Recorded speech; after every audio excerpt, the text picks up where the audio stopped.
அடிய பாதம் அம்பலத்திலே நின்ற அண்ணாமலையாரை கைதுள்ளது. சென்னை ராசப்ப செட்டி தெருவில் கந்தக்கோட்டம் அமைந்துள்ளது. இரும்பு வியாபாரம் செய்து வந்த ஆயிரவயசியார் செட்டியார் இனத்தைச் சேர்ந்த மாரிமுத்து செட்டியாரும் அவரது நண்பரான கந்தப்ப ஆசாரியும் பரம பக்தர்கள்.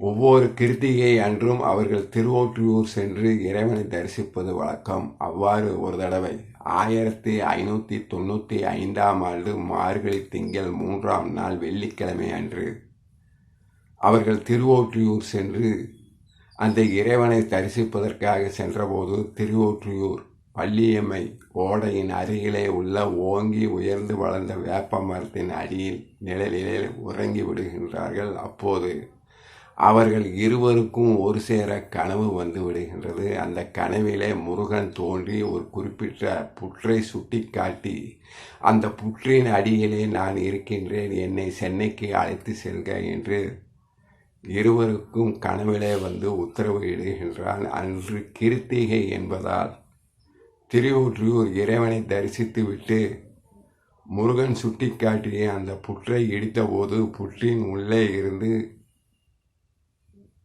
முருகன் வெளிப்படுகின்றான். அந்த முருகனை, அந்த வேலனை, அந்த கந்தனை மாரிமுத்து செட்டியார் இடுப்பிலே கட்டி கொண்டு சென்றபோது இடையிலே எக்கியம் என்று அழைக்கப்பட்ட பக்கிங்காம் கால்வாய் குறுக்கிடுகின்றது. கால்வாயின் இருகரைகளையும் தொட்டுக்கொண்டு வெள்ளம் ஆர்ப்பரித்து பெரும் பிரவாகமாக ஓடிக்கொண்டிருக்கின்றது. இந்த வெள்ளத்தின் ஊடாக எவ்வாறு இறங்கி அந்த கரையை அடைய முடியும் என்று நண்பர்கள் திணறிய போது அசரீரியாக அபயம் தர நான் இருக்கின்றேன், ஆபத்து ஒன்றுமில்லை, ஆகவே நீரிலே இறங்கி செல்க என்று அசரீரி ஒலிக்கின்றது. அந்த அசரீரியின் சொல்லின்படியே நண்பர்கள் இருவரும் நீரிலே குதித்து கரையை அடைந்து மயிலாப்பூர் வந்தடைந்து மயிலாப்பூர் திருக்குளத்தின் அருகிலே களைப்பு மேலிட உறங்கிய போது முதிய அந்தனர் உருவிலே முருகன் தோன்றி, இன்னும் உறங்குகின்றீர்களா, சென்னை செல்லவில்லையா என்று கேட்டபோது உறக்கம் தெளிந்து விழித்து பார்த்தபோது முதிய உருவிலே இருந்த அந்தனராகிய முருகன் மறைந்து விடுகின்றார். பிறகு நண்பர்கள் இருவரும் பூந்தோட்டம் என்று அந்த காலத்திலே அழைக்கப்பட்ட ராசப்ப செட்டி தெருவிலே இருக்கின்ற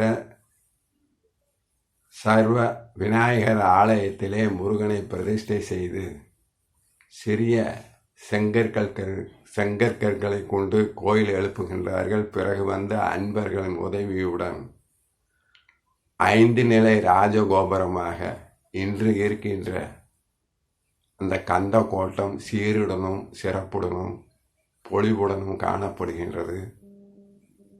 ஆலயத்திலே இருக்கின்ற வைரவர் கோயிலின் தூணிலே மாரிமுத்து செட்டியாரின் செயற்கரிய செயலை போற்றுகின்ற வகையிலே அவரது திருவுருவ சிலை ஒன்று பொறிக்கப்பட்டுள்ளது. மேலும் ஆலயத்தின் கிழக்கு பிரகாரத்தில் வண்ணச்சரவம் தண்டபாணி சாமிகள்,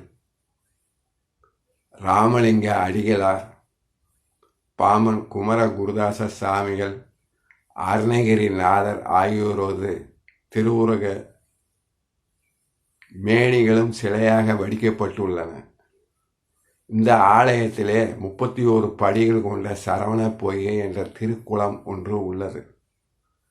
ஆலயம் தோன்றிய காலத்தில் நீர் எந்த அளவு இருந்ததோ அதே அளவு இன்றும் வற்றாமல் இருப்பது இந்த ஆலயத்தின் பெருமையை, மகிமையை உலகிற்கு எடுத்துச் சொல்லக்கூடிய ஒரு அதிசயமான செய்தியாகும். வேலன் முத்துக்குமார சாமியாக கந்தக்கோட்டத்திலே அமர்ந்து வருகின்ற பக்தர்களுக்கு அருள்பாலித்து கொண்டிருக்கின்றார். ஓம் நமச்சிவாய். அடிய